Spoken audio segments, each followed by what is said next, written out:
Welcome in to Run the League. It is week 14 of the NFL season, and it is time for some Stardom Situm. Don't forget to check out the waiver wire episode that came out yesterday if you need some help with your transactions in your league, and of course, the Fantasy Football Show on Thursdays. But without further ado, let's get into Stardom Situm.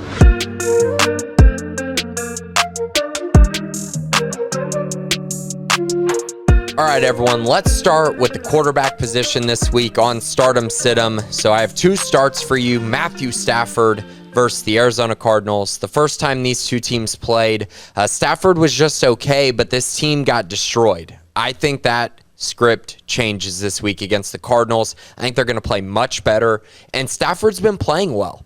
I know he was injured and was banged up a couple weeks ago, but the last 2 weeks, even with all the reports that he's been hurt, he's been playing better, and I do think against the Cardinals this week, it's an opportunity in a divisional matchup to make up some ground in the NFC, and I think Stafford and the Rams take advantage of it. I really like him this week. Start him with full confidence, even though the Cardinals' defense is really, really good. I also really like Taysom Hill. I mentioned him last week, and I'm going right back to the well. I know he's been injured. He's got the injured hand, but against the Jets, I just don't think they're going to be able to stop the Saints from running the football, and that's where a lot of Taysom Hill's value is. And so, therefore, I think it's going to be a very productive week for him. Lots of upside, and I just think he's going to be very, very solid this week. My start of the week, though, this week at the quarterback position is Russell Wilson.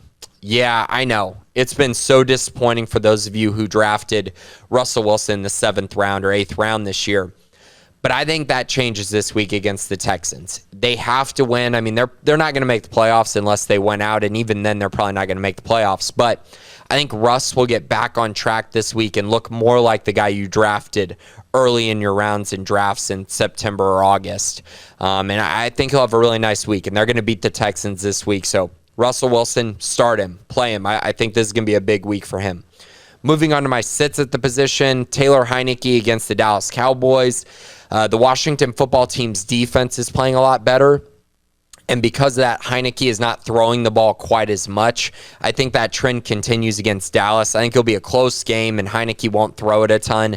So you're probably looking at, maybe 200 yards and 2 touchdowns as kind of your ceiling. And I'm not a fan of playing someone where that's your ceiling and then your floor is, 2 interceptions, 150 yards passing. So I'm going to stay away from Heinicke this week.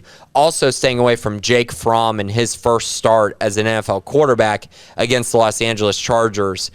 I just don't like the matchup. Chargers are good against the pass, not great against the run. Worried about Fromm this week. I know in 2 quarterback leagues you might want to pick him up, but I think it's going to be a rough outing for Jake Fromm in his first start. The top guy I'm worried about goes in line a little bit with Taylor Heinicke, and that's Dak Prescott against the football team. So I know Dak's played well, but I do think the Cowboys are going to want to run the football some against the football team, and I also think they're going to rely on their defense and continue to try to, keep the ball out of the football team's hands, run the ball, waste some time. Dak will hit on some deep shots for sure, and you're going to play him if you have him. Don't hear me wrong, but I am a little worried that he could finish outside the top 12 just because the volume might not be there. Moving on to the running back position, so I have a couple starts, and then I'll get into my start of the week. I like Alexander Mattison against Pittsburgh. We got to buy in right now, right? When Dalvin Cook is out, Alexander Mattison is a top 15 back basically every single week. So I expect Mattison to finish inside the top 8 against Pittsburgh. I just really like him, and it's a great situation as long as Dalvin Cook is out. I also really like Elijah Mitchell against the Cincinnati Bengals this week. Mitchell only finished with 18 PPR points this past week, but I see the volume. And I see the trend continuing. I see the 49ers offense playing better. And I think they're going to play really well against the Bengals this week. And a lot of it's going to be resting on Elijah Mitchell's shoulders to carry a lot of the workload. I also really like the combination in Denver. I know Melvin Gordon didn't play this past week. If he's back, I like Melvin and Javonte Williams. If Melvin's out, I love Javonte Williams. So both of these guys very fantasy relevant this week against the Lions. If Javonte's by himself, he's probably going to be a top 10 running back again like he was a week ago. My star of the week at the running back position is a guy who I'm not very high on rest of season, but I think this is the week where you really can cash in on having him and rostering him throughout the season, and that's Chuba Hubbard against the Atlanta Falcons. I think with Matt Rule getting rid of Joe Brady, I think they're going to hand the ball off a lot to Chuba Hubbard this week. Lots of touches, lots of carries. I think this is going to be a really good week for him, and he'll probably finally give you a top 10 finish at the running back position. My sits this week, do not like any running back for the Bills against the Tampa Bay Buccaneers. Devin Singletary is probably the highest rated running back right now for them. Don't like him. Don't play him against the Buccaneers. It is a complete trap, in my opinion. I don't want to play A.J. Dillon against the Bears either. I think this is the week where we get back to seeing Aaron Jones have that full-time role, which, again, that's going to really hurt A.J. Dillon's upside. So I'm staying away this week. I need to see what happens, coming off of the bye. Is A.J. Dillon still getting, 50% of the carries? I don't think that's going to happen. I think they're going to go back to Aaron Jones as the final stretch of the season kind of closes out. They'll both be utilized, but I just think this is Aaron Jones' backfield, and this is his time now down the stretch of the season. At least that is my expectation. The top guy I'm worried about is Alvin Kamara. Now, I know they're playing the Jets, and I just said the Saints are going to run the ball really well against the Jets. But Alvin Kamara's been out for a few weeks. I don't know how much of a workload they're going to give him in a matchup that they should win. And so, therefore, I think they're fine giving the ball to Mark Ingram 20 times, and maybe they'll give Kamara 15 touches, and yeah, that could be enough. But it just gives me some concern that, maybe they get up and then they don't really give him a featured role this week, and they just kind of work him back into playing shape. I'm just a little concerned. You play him if you got him, but just know I have my worries.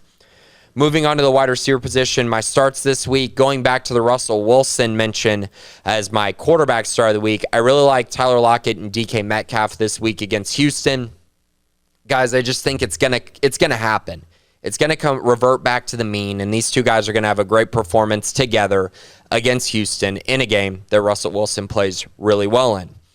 I also really like Mike Williams this week against the Giants. Keenan Allen is currently in COVID protocols.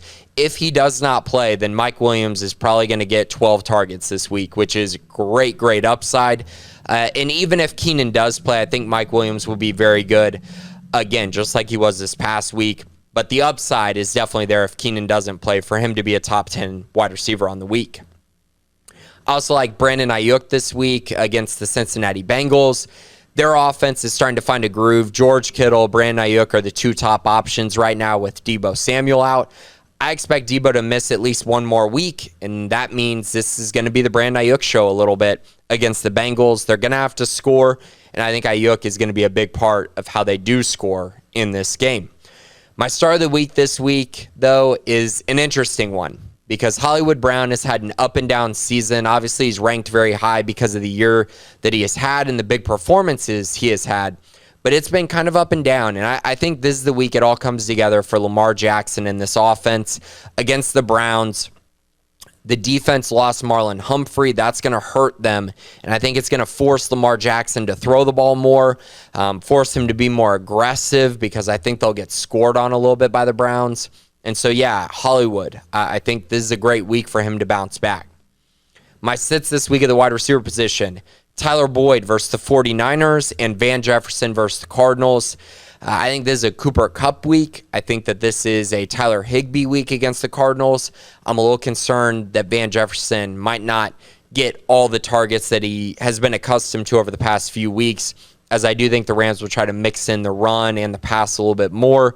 I'm just a little concerned that Van might be the left-out guy in this matchup. Tyler Boyd, same thing. Left-out guy. T. Higgins, Jamar Chase, I think it's their week along with the run game. I think Tyler Boyd's going to struggle against the 49ers this week. I would not play him. The top guy that I'm worried about at the position is CeeDee Lamb taking on the Washington football team. The Washington football team's defense is playing a lot better. I'm already concerned about Dak. I think they're going to try to run the ball a lot, waste some clock. I just have my concerns with what CeeDee Lamb is going to do, especially with Amari Cooper back in the fold. CeeDee's been great. He's been really good, especially last week and the week before. But I think he probably comes back down to the mean now that they have all their weapons back, and they're probably going to try to just, again, run the football with Pollard and Zeke, and that hurts his upside. Moving on to the tight end position, I have one start for you, Tyler Conklin versus Pittsburgh. With Adam Thielen out, Conklin, he should give you a nice safe floor, double digits, probably 10 to 12 points. If he scores a touchdown, great.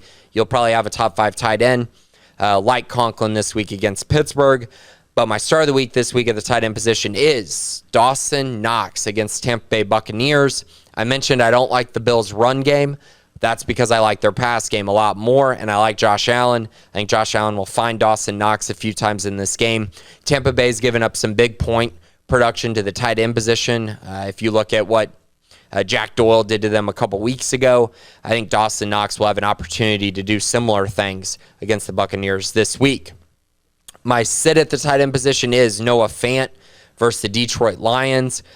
I'm just not a huge fan of what's going on in Denver with their pass game. It just seems like Jerry Jeudy is getting the lion's share of the targets, which is not very many. None of them are really high-impact targets for any of these guys. Fant, Sutton, Tim Patrick, Jerry Jeudy, they're just kind of, within the flow of the offense because they want to run the football and rely on their defense, which makes Noah Fant a little bit of a guy that's a roller coaster this year. Unfortunately, Detroit coming off of a win, I bet their defense will play pretty well this week against the Denver Broncos, especially in the pass game. So that's it. That's Stardom Sit-em this week for Week 14 of the NFL season. I'm hoping that this helps get you a win this week, but we'll see. Playoff time is right around the corner, and good luck to everyone this week. I know I need some prayers and some luck this week if I'm going to make the playoffs or get some buys in a lot of my leagues. So this has been Run the League on NFL on 365 Sports with Grayson Grunehafer. Don't forget to check out the Waiver Wire show on Wednesdays and, of course, the fantasy football shows on Thursdays. But I'll talk to you next week. See ya.